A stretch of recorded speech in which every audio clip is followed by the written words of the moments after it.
Hello young viewers, welcome to my class. In this video, we will discuss about very interesting and important topic class 10th Geography, Lifelines of National Economy. देखिए, राष्ट्रीय अर्थव्यवस्था की जीवन रेखा कहा गया है transport को, कम्युनिकेशन को एंड ट्रेड को। जिस तरीके से हमारी बॉडी के अंदर काफी सारी वेन्स हैं, आर्टरीज हैं, जिसकी वजह से ब्लड सर्कुलेट होता है और जिसकी वजह से हम जिंदा रह पाते हैं, उसी सेम तरीके से किसी भी कंट्री की जो नेशनल इकोनॉमी है उसको जिंदा रखने के लिए इंपॉर्टेंट रोल है ट्रांसपोर्ट का, कम्युनिकेशन का एंड ट्रेड का। राइट। फॉर एग्जाम्पल देखिए, अमृतसर में कोई चीज मैन्युफैक्चर की है और उसको भेजना है दिल्ली। राइट। और दिल्ली में कोई गुड्स मैन्युफैक्चर हुई है और उसको कहाँ भेजना है? अमृतसर। तो आपने देखा है कि अमृतसर से दिल्ली भी एसेंशियल गुड्स को ट्रेवल किया जा रहा है और दिल्ली से अमृतसर भी। ये किसकी वजह से पॉसिबल हो पाया? ये पॉसिबल हो पाया ट्रांसपोर्ट सिस्टम की वजह से। और अगर ट्रांसपोर्ट सिस्टम है तो ट्रेड क्या है? ट्रेड को बढ़ावा मिल रहा है, जिसकी वजह से नेशनल इकोनॉमी की जो लाइफ लाइन है वो जिंदा रहेगी, क्योंकि ट्रेड का इंटरलिंक हो रहा है, एक्सचेंज हो रहा है। जिस तरीके से ब्लड के सर्कुलेशन होने की वजह से हम जिंदा रहते हैं, उसी तरीके से ट्रेड को बढ़ावा मिलने की वजह से किसी भी कंट्री की जो नेशनल इकोनॉमी है वो जिंदा रह पाएगी। राइट। तो देखिए, today the world has been converted into a large village. आज आपने देखा है कि वर्ल्ड है ना, जो एक बड़े से गांव के रूप में कन्वर्ट हो गया है। क्यों? ये क्यों पॉसिबल हो पाया? ये पॉसिबल हो पाया कम्युनिकेशन फैसिलिटी की वजह से, ट्रांसपोर्ट फैसिलिटी की वजह से और ट्रेड की वजह से। राइट। भाई, हम बैठे हैं इंडिया के अंदर और हमें बात करनी है यूएसए में, तो पॉसिबल है। कम्युनिकेशन फैसिलिटी आज ऐसी है कि हम इंडिया के इस कोने में बैठकर अमेरिका में बात कर सकते हैं। राइट। तो इसी वजह से इसको डिक्लेरेशन कर दिया गया into a large village. Right. तो transport, communication and trade are complementary to each other. They are contributing, most important, they are contributing to India's socio-economic progress by linking India with the world। ये contribution देती हैं India का सामाजिक और आर्थिक विकास के लिए। इंडिया का जो सामाजिक और आर्थिक विकास है उसको बढ़ावा मिलता है। कैसे बढ़ावा मिलता है? क्योंकि इंडिया का लिंक हो पाया है वर्ल्ड के अनदर नेशन के साथ। और वो कैसे पॉसिबल हो पाया? वो पॉसिबल हो पाया कम्युनिकेशन की वजह से, ट्रांसपोर्टेशन की वजह से और किसकी वजह से? ट्रेड की वजह से। राइट। तो देखिए, ट्रांसपोर्ट सिस्टम इन इंडिया हम डिस्कस करेंगे। इंडिया के अंदर transport system, means of transport. देखिए, मीन्स ऑफ ट्रांसपोर्ट में देखिए 3 कैटेगरी हम डिस्कस करेंगे, land, water and air. Land transport में देखिए roadways, railways and pipelines. Water में देखिए इनलैंड एंड ओवरसीज। एयरवेज में देखिए domestic and international airways. India has about 2.3 million kilometre of roads.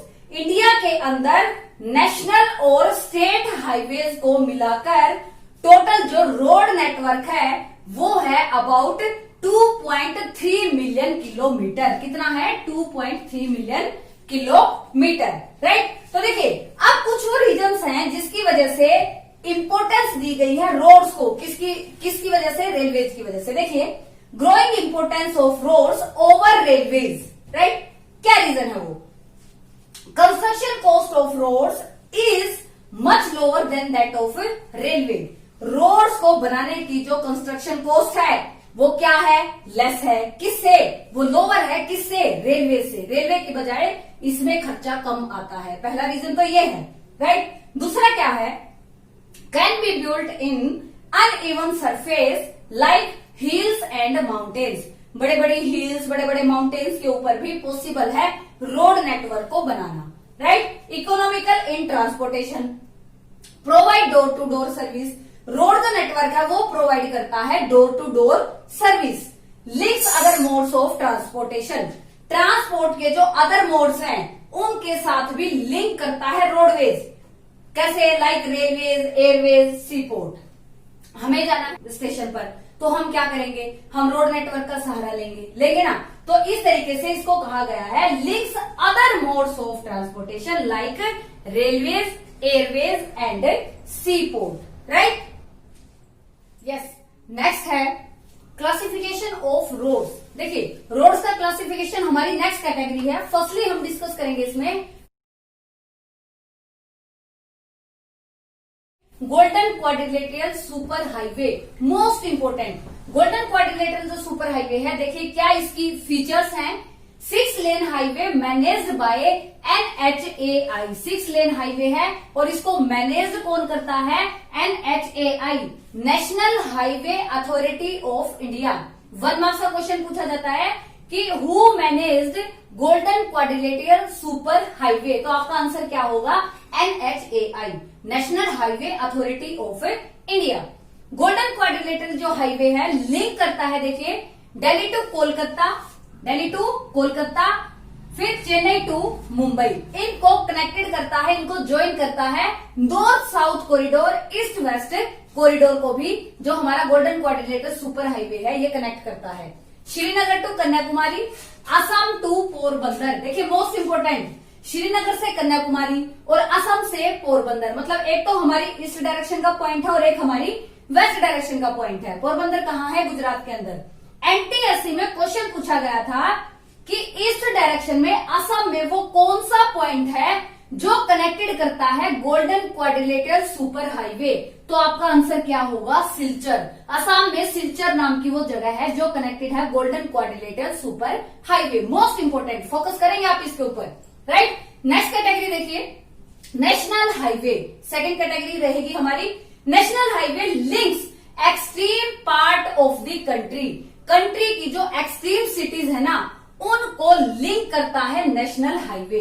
Primary road system भी national highway को बोला जाता है और constructed and maintained by CPWD, इसको कंस्ट्रक्ट करवाने का, बनाने का और उसका रख रखाव करने की जो रिस्पॉन्सिबिलिटी होती है वो किसकी है? सेंट्रल पब्लिक वर्क डिपार्टमेंट इसकी देखरेख करेगा, राइट। देखिए NH1, NH2 ये एग्जाम्पल लिखे हैं जो नेशनल हाईवे है उनके। NH7, NH1 और NH2 आपने सुना है GT रोड। अब GT रोड क्या है? NH1 और NH2 दोनों को मिला दे तो वो है जी हमारा क्या? GT रोड बन गया, वो हमारा ग्रैंड ट्रंक रोड इसको बोला जाता है, ठीक है। NH1 और NH2 को मिला दे तो वो क्या है जी? GT road, right. NH7 देखिए, NH7 की लेंथ देखिए, इसलिए इंपॉर्टेंट है 2369 किलोमीटर, किसकी? नेशनल हाईवे नंबर 7 की, राइट। ये ज्वाइन करेगा, कनेक्ट करेगा, जोड़ेगा किसको? वाराणसी से कहां तक? कन्याकुमारी तक, right. Largest national highway of India, most important, कौन सा हाईवे इंडिया का सबसे लंबा हाईवे है? वो है जी NH44 और जिसकी लेंथ है 3745 किलोमीटर। और ये देखिए कहां से ये लिंक करता है? Srinagar to Kanyakumari, Srinagar to Kanyakumari, right. तो देखिए क्लासिफिकेशन ऑफ रोड्स हमने किया। फर्स्ट कैटेगरी हमने की golden quadrilateral super highway, second हमने की नेशनल हाईवे। थर्ड देखिए इसकी क्या है? State highway.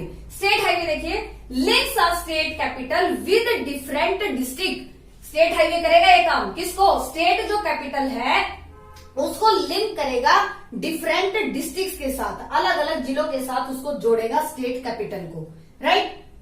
Constructed and maintained by SPWD, इसको इसके रख रखाव करने की रिस्पॉन्सिबिलिटी किसकी है? State public work department. State public work department रख रखाव करेगा किसका? स्टेट हाईवे का, राइट। और गोल्डन क्वाड्रिलेटरल सुपर हाईवे का कौन करेगा? National highway authority of India. और नेशनल हाईवे का कौन करेगा? Central public work department, right. आप याद रखोगे, मोस्ट इंपोर्टेंट है ये। डिस्ट्रिक्ट रोड देखिए लिंक्ड डिस्ट्रिक्ट हेडक्वार्टर्स, डिस्ट्रिक्ट के जो हेडक्वार्टर्स हैं उनको लिंक करेगा with other places of district. District के जो अलग अलग प्लेस हैं उनके साथ कनेक्ट करेगा। मेंटेन्ड एंड कंस्ट्रक्टेड बाय जिला परिषद। देखिए डिस्ट्रिक्ट रोड है, डिस्ट्रिक्ट रोड को मेंटेन करने की रिस्पॉन्सिबिलिटी और उसके रख रखाव करने की रिस्पॉन्सिबिलिटी किसकी है? जिला परिषद। यस, नेक्स्ट है अदर रोड। देखिए links rural areas and village with town. Other जो रोड्स है ना ये लिंक करेंगे रूरल एरियाज जो ग्रामीण इलाके हैं और जो गांव हैं उनको लिंक करेंगे किसके साथ? टाउन्स के साथ। कौन से road? Other road, right. Manage इसको कौन करेगा? इसके रख रखाव करने की रिस्पॉन्सिबिलिटी किसकी है? ये रिस्पॉन्सिबिलिटी है प्रधानमंत्री ग्रामीण सड़क योजना। 1 मार्क्स का क्वेश्चन पूछता है हु मैनेज अदर रोड्स, तो आपका आंसर क्या होगा? प्रधानमंत्री ग्रामीण सड़क योजना, राइट। नेक्स्ट है बॉर्डर रोड्स। नेक्स्ट क्या है? Border roads. Bordering area of the country, country का जो बॉर्डरिंग एरिया है उस एरिया में जो रोड्स बने हैं उसको क्या बोला जाता है? Border roads. Manage by BRO, border roads organisation. इसको मैनेज कौन करता है? बॉर्डर रोड्स ऑर्गेनाइजेशन इसको करेंगे मैनेज, राइट। तो ये तो था क्लासिफिकेशन ऑफ रोड्स। कितने टाइप का हुआ? 6 टाइप का, राइट। अब देखिए एक क्लासिफिकेशन रोड्स का हम और करेंगे, वो देखिए किस बेस पर होगा? On the basis of material used. Road को बनाने के लिए जो मटेरियल यूज किया जाता है ना, उस मटेरियल के बेस पर रोड्स कितने टाइप के होते हैं? वो होते हैं 2 टाइप के। देखिए फर्स्ट है आपका मेटल रोड और सेकंड है आपके अनमेटल्ड रोड्स।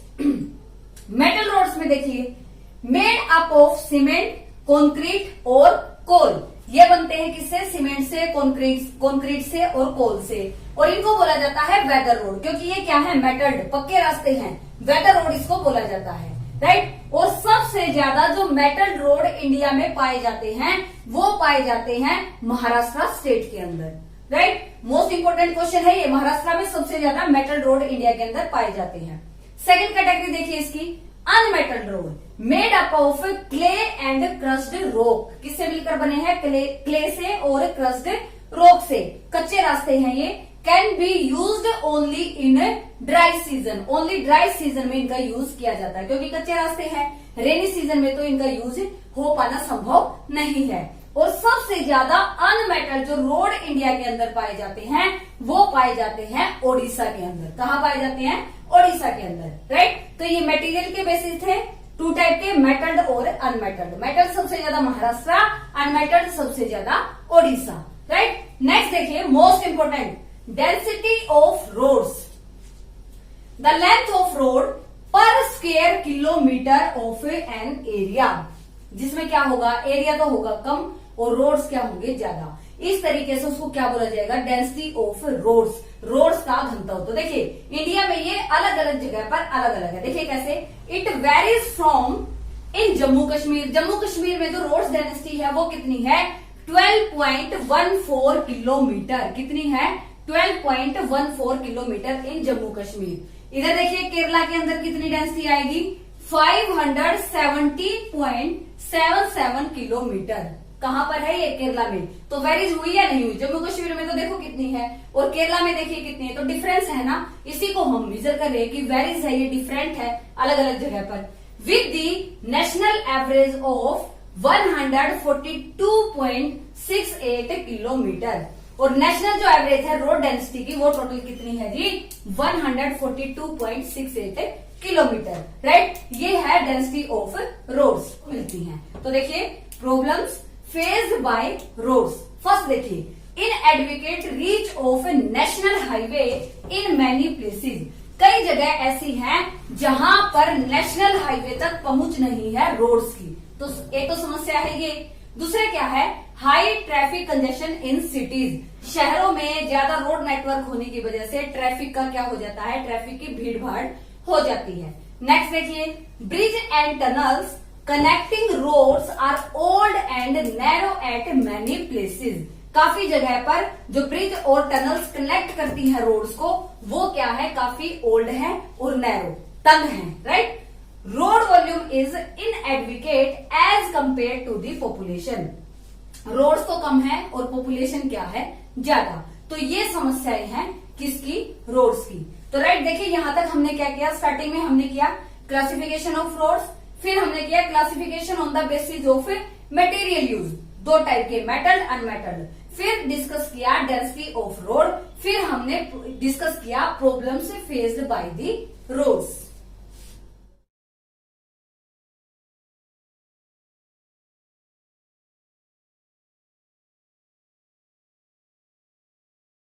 यस, नेक्स्ट है रेलवेज। देखिए फर्स्ट जो ट्रेन चली इंडिया के अंदर वो चली थी 1853 में, राइट। 1853 में मुंबई टू थाने और 34 किलोमीटर लंबी चली थी ये ट्रेन। और इंडियन रेलवे का जनक बोला जाता है लॉर्ड डलहौजी को। किसको? लॉर्ड डलहौजी को, राइट। तो देखिए रेलवेज प्रिंसिपल मोड फॉर बल्कि गुड्स एंड पैसेंजर्स, ये प्रिंसिपल मोड है बल्कि गुड्स के लिए और पैसेंजर के लिए। Carry bulky weight and excellent for long distance, excellent way है लॉन्ग डिस्टेंस के लिए।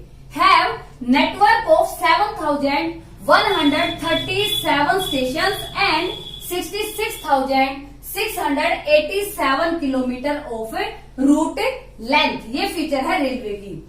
दे are divided into 17 zones. In how many zones Indian railway divided? Most important answer क्या होगा? 17 zones. 3 types of tracks, most important. Indian railway के जो tracks हैं वो 3 types के होते हैं, राइट। एक तो होता है ब्रॉड गेज, जिसकी चौड़ाई कितनी होगी? 1.67 मीटर। एक है आपका मीटर गेज और फिर है आपका नैरो गेज, जिसकी चौड़ाई कितनी है? 0.76 metre, right. Largest public sector undertaking in the country, ये सारी की सारी फीचर्स है इंडियन रेलवेज की। नेक्स्ट देखिए problems faced by Indian railways. Indian railways की कौन सी प्रॉब्लम्स है? देखिए problems faced by Indian railways, passenger without ticket, passenger travelling करते हैं बिना टिकट के, एक तो समस्या है ये। दूसरा क्या है? डैमेजिंग रेलवे प्रॉपर्टीज, रेलवे की जो प्रॉपर्टी है उसके साथ तोड़फोड़ कर देते हैं, उसको तोड़ देते हैं। फिर क्या है? सीलिंग रेलवे प्रॉपर्टी, रेलवे जो प्रॉपर्टी है उसको चुरा कर ले जाते हैं। तो ये समस्याएं है जो इंडियन रेलवे फेस कर रहा है, राइट। नेक्स्ट देखिए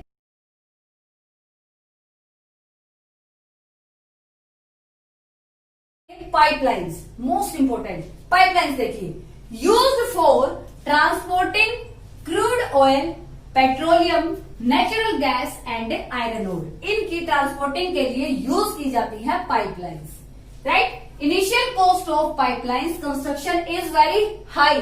स्टार्टिंग की जो पाइपलाइन को कंस्ट्रक्ट करने की जो कॉस्ट है वो है हाई, ज्यादा, लेकिन उसकी मेंटेनेंस जो कॉस्ट है वो कैसी है? लो, right. Inland location of refinery, refineries की जो इनलैंड लोकेशन है देखिए कौन कौन सी है?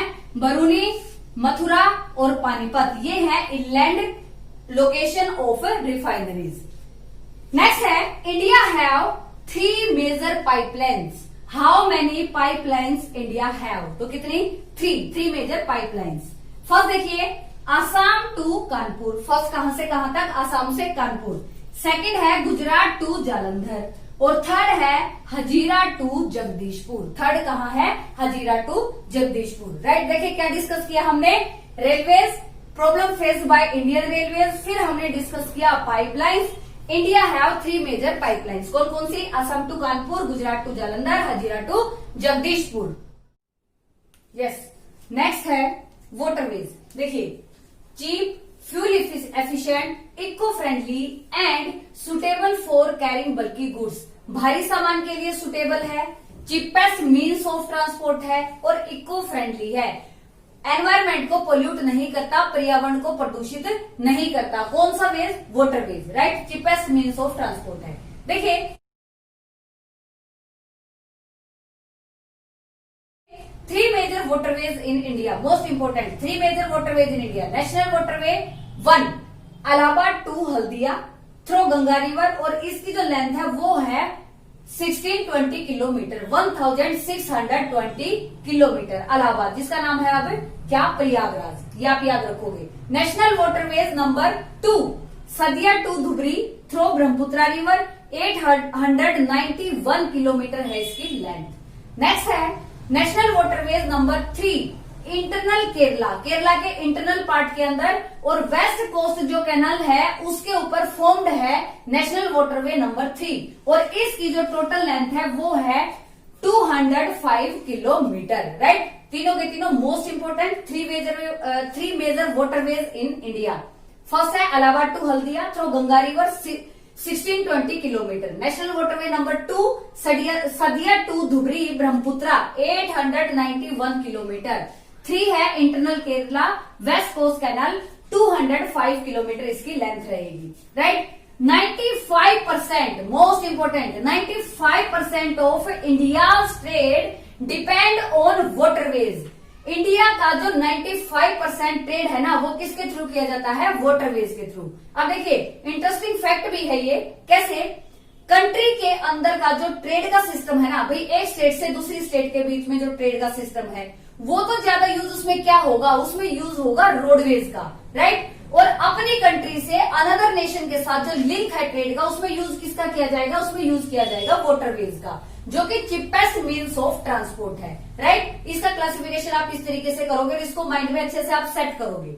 नेक्स्ट देखिए, in India 3 major ports. India के अंदर in India 13 major ports. India के अंदर 13 मेजर पोर्ट्स हैं और 187 नॉन मेजर सी पोर्ट है। अब देखिए इंडिया का सबसे बड़ा natural port, name the Indian natural port, जो कि उसकी फीचर क्या है, जो कि सबसे बड़ा भी है, वो है जी मुंबई पोर्ट। कौन सा है? मुंबई पोर्ट। ये आप याद रखोगे, मोस्ट इंपोर्टेंट क्वेश्चन है कि इंडिया का नेचुरल और सबसे बड़ा सी पोर्ट कौन सा है, तो वो कौन सा है? Mumbai port, right. नेक्स्ट देखिए एयरवेज। एयरवेज में इसमें देखिए पहले तो कंपैरिजन करेंगे। चिपेस्ट मीन्स ऑफ ट्रांसपोर्टेशन है वाटरवेज। अब देखिए Airways fastest and expensive mode of transport हम इसको बोल सकते हैं। है ये फास्टेस्ट है, एक्सपेंसिव है, तो अब आपसे पूछा जा सकता है कि which mode of transport is fastest and more expensive, तो आपका आंसर क्या होगा? एयरवेज। एयरवेज फास्टेस्ट है, मोस्ट कंफर्टेबल है and prestigious mode of transport. कौन सा? एयरवेज।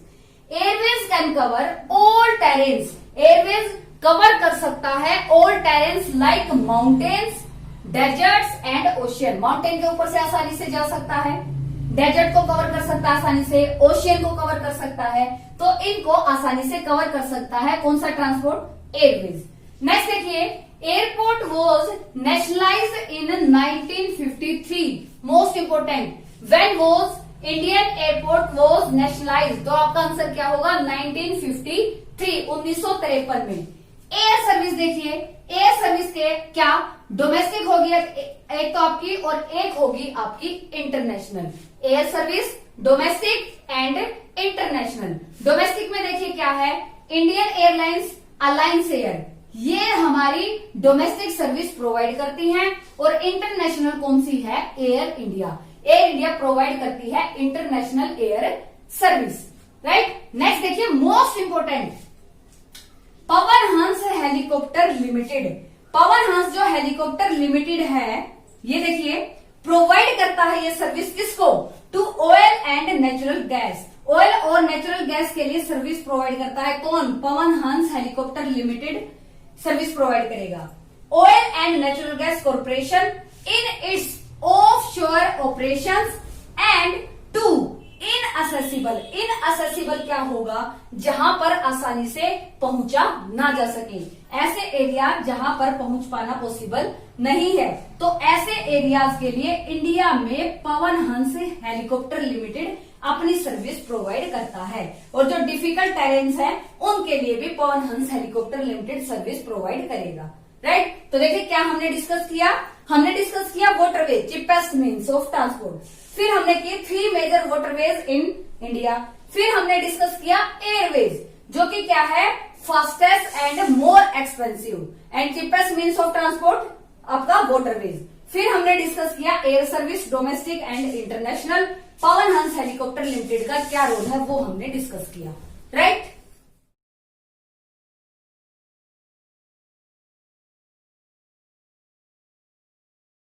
यस, नेक्स्ट है कम्युनिकेशन। देखिए communication is an act of exchanging information. Information को एक्सचेंज करने का जो एक्ट है वो किसके थ्रू पॉसिबल है? कम्युनिकेशन के थ्रू, राइट।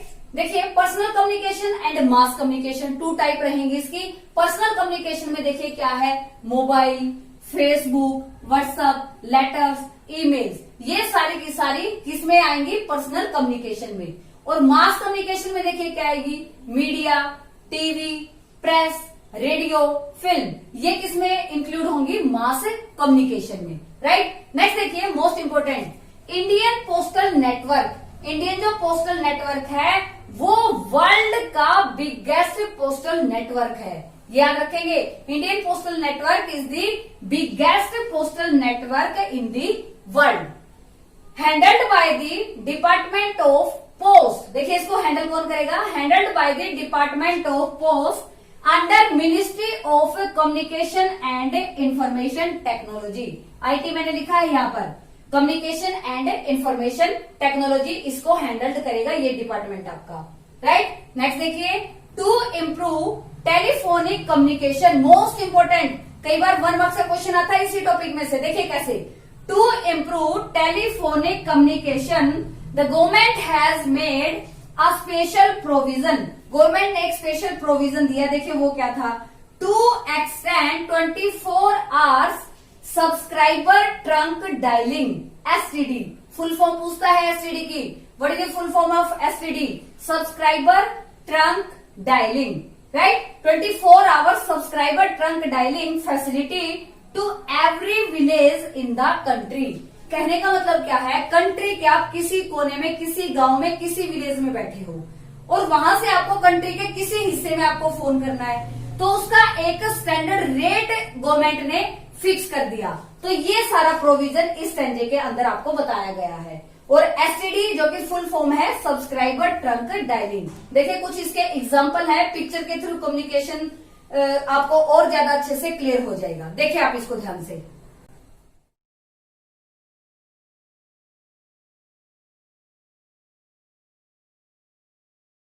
यस।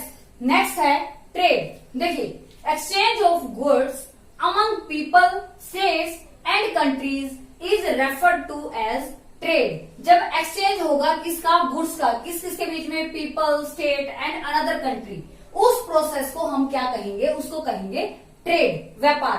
अब देखिए, एक होता है इंपोर्ट और एक होता है एक्सपोर्ट, आयात और निर्यात। अब आयात और निर्यात से आप क्या समझते हैं, देखिए, trade between two countries is called international trade. एक बार आयात और निर्यात से पहले मैं आपको बताऊं अंतरराष्ट्रीय व्यापार। देखिए, ट्रेड बिटवीन टू कंट्रीज, दो देशों के बीच का जो व्यापार है उसको हम क्या कहेंगे, इंटरनेशनल ट्रेड। अब देखिए, when goods come from another nation, when goods come from another nation या another country to be sold in India, जब दूसरे देश से चीजें आकर इंडियन मार्केट में बेच दी जाती हैं तो उस प्रोसेस को बोला जाता है इंपोर्ट, राइट, इंपोर्ट, आयात, राइट। और देखिए एक्सपोर्ट क्या होगा, जब अपने इंडिया में बनी हुई चीजों को अदर नेशन में भेज दिया जाता है उसको हम क्या कहेंगे, एक्सपोर्ट, राइट। तो इंपोर्ट और एक्सपोर्ट को आप ऐसे याद रखोगे।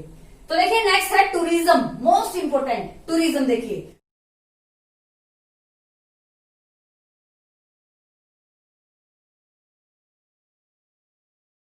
Tourism in India has grown from past 3 decades. अगर लास्ट के 3 डिकेड्स की बात करें तो इंडिया के अंदर टूरिज्म सेक्टर ने बहुत अच्छी ग्रोथ की है। देखिए, प्रमोट्स नेशनल इंटीग्रेशन। अब टूरिज्म की वजह से क्या फायदे हैं, देखिए फायदे क्या हैं। एक तो ये बढ़ावा देती है नेशनल इंटीग्रेशन को, राष्ट्रीय स्तर की जो एकता है ना उसको बढ़ावा देती है। Provide support to local handicraft, local जो हैंडीक्राफ्ट है या लोकल जो कल्चर है, जब वहां हम घूमकर आते हैं तो उसको क्या होता है, सपोर्ट मिलता है उसको। ये किसकी वजह से पॉसिबल हो पाया है, ये पॉसिबल हो पाया है टूरिज्म की वजह से। Helps in the development of international understanding about our culture and heritage. भाई हमारी क्या विरासत है, क्या हमारा कल्चर है, इसका इंटरलिंक हुआ है बाहर के देशों के साथ, इंटरनेशनल लेवल पर इसका डेवलपमेंट हुआ है। तो ये भी कैसे पॉसिबल हो पाया है, टूरिज्म की वजह से, क्योंकि विदेशी इंडिया में घूमने आते हैं, वो देखते हैं कि भी इंडिया में विरासत के तौर पर क्या क्या चीजें हैं, राइट। ताजमहल है, कितने सारे फोर्ट हैं इंडिया के अंदर, तो वो हमारी हेरिटेज है और इस कल्चर से वो नॉन होते हैं टूरिज्म सेक्टर की वजह से। नेक्स्ट देखिए, Rajasthan, Goa, Jammu Kashmir and temple towns of South India are important centre for tourism. ये कुछ सिटीज के नेम दिए गए हैं एनसीईआरटी में जो कि फेमस है अपने टूरिज्म सेंटर्स के लिए। कौन कौन से, राजस्थान है, गोवा है, जम्मू कश्मीर है, temple towns of South India है, ये है इम्पोर्टेंट टूरिज्म सेक्टर। यस, देखिए इसमें हमने क्या क्या डिस्कस किया, ट्रेड, एक्सचेंज ऑफ गुड्स, वो हो गया ट्रेड। ट्रेड की दो टाइप, इंपोर्ट और एक्सपोर्ट। इंपोर्ट मतलब क्या? आयात, बाहर के देशों से बनी हुई चीजें अपनी कंट्री के अंदर लेकर आना, वो क्या है? आयात, राइट। और निर्यात हो गया इसका उल्टा, मतलब अपनी कंट्री में बनी हुई चीजों को अदर नेशन में भेजना, वो क्या हो गया? एक्सपोर्ट, निर्यात, राइट। इसको आप याद रखोगे।